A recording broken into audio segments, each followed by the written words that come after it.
Rafiki mpendwa mtazamaji na msikilizaji mwaminifu wa Teologist TV, mara tena tunayofurahi ya kuwa pamoja na wewe katika kipindi hiki mwongozo wa kujifunza Biblia.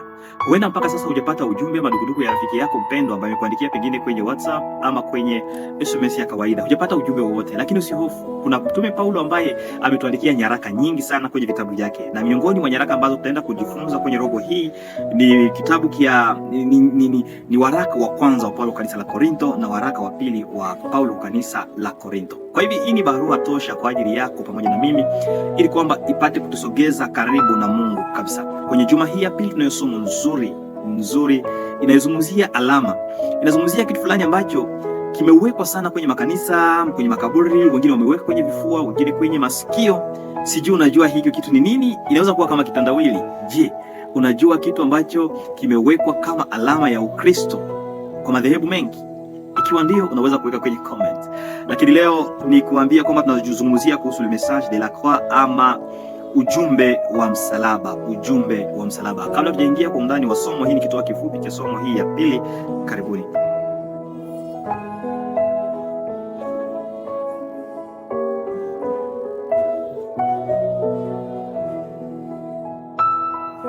Mpendwa mtazamaji na msikilizaji, fungu la kukariri ni kwenye kile kitabu kia Wakorinto wa kwanza sura yake ya kwanza mstari wa 19. Wakorinto wa kwanza sura ya kwanza mstari wa 19.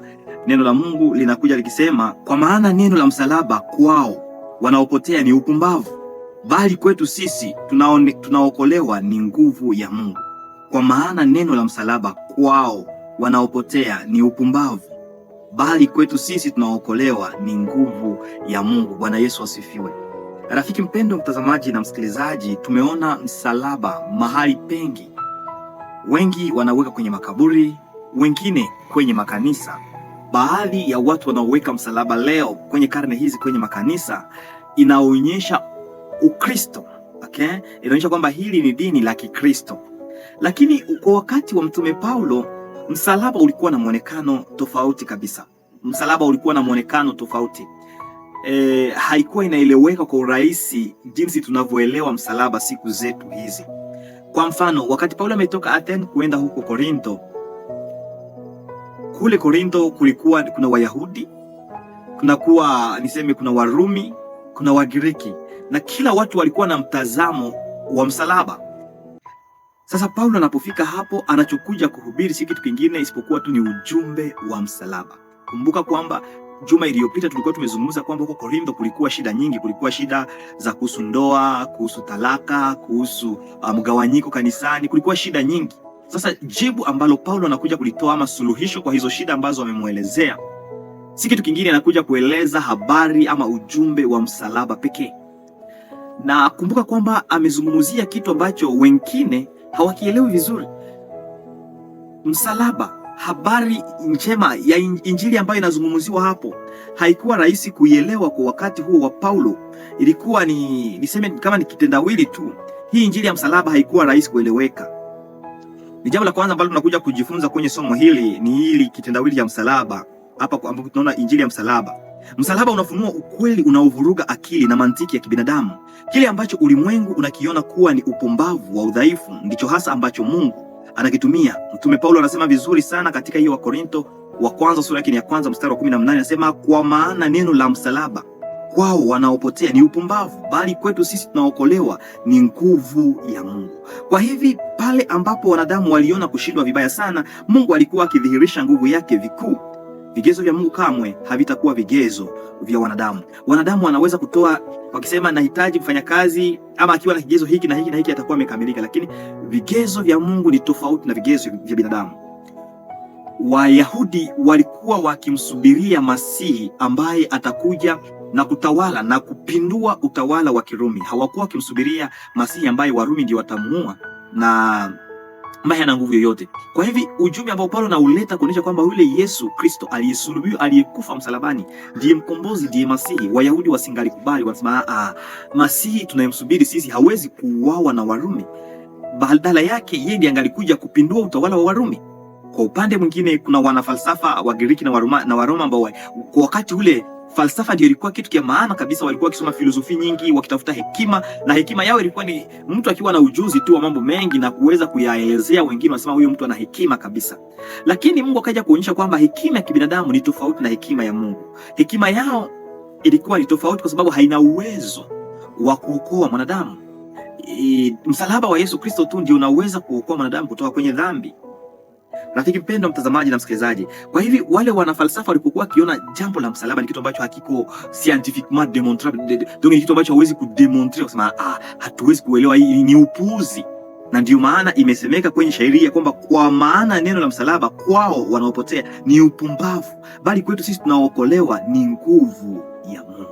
Rafiki mpendwa, mtazamaji na msikilizaji, msalaba inakuwa ni upuuzi kwa yule mtu anayepotea, ambaye anataka aeleze msalaba pasipo kupokea yule aliyekufa kwa msalaba.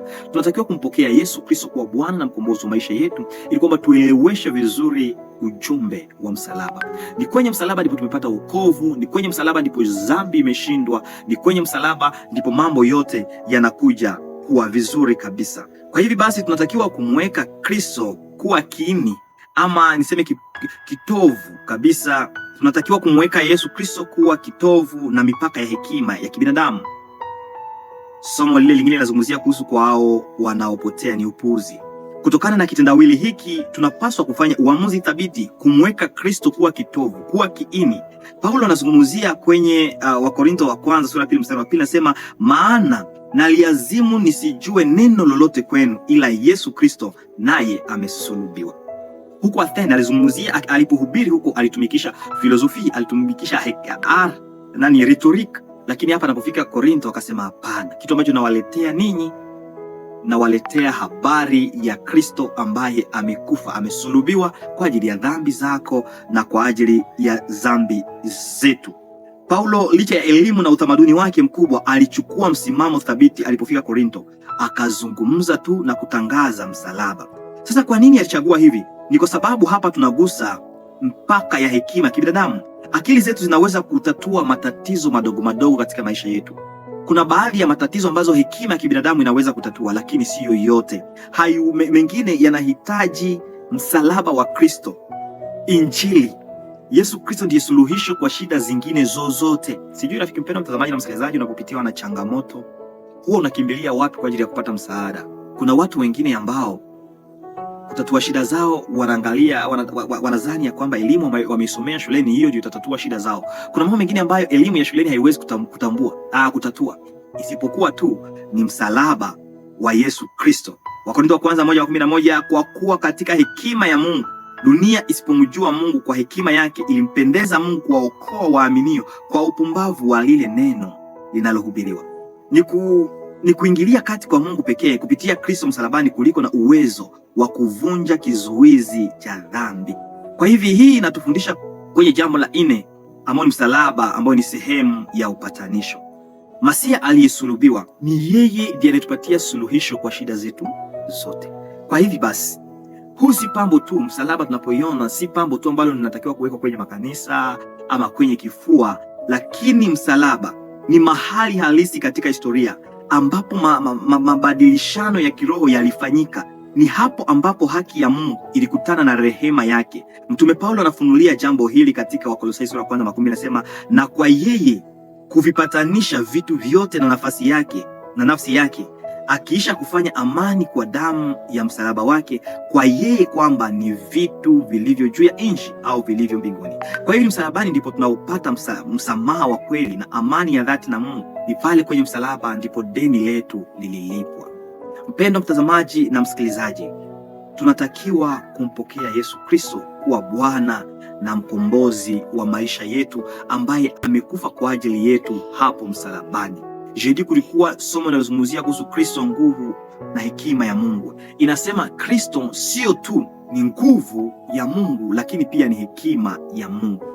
Hiyo shairi ya Wakorintho wa kwanza 1:18 na 14 inaonyesha ya kwamba Kristo ni nguvu ya Mungu kwa sababu ana uwezo wa kuokoa wanadamu kutoka katika dhambi yao. Kwa hivyo kinachomfanya Yesu Kristo kuwa nguvu ya Mungu ni huo uwezo wa kuokoa wanadamu kutoka katika dhambi yao. Hakuna mtu mwingine yeyote ambaye anaweza kutuokoa kutoka kwenye dhambi. Haina falsafa yoyote ama hekima ya kibinadamu haiwezi kutuokoa.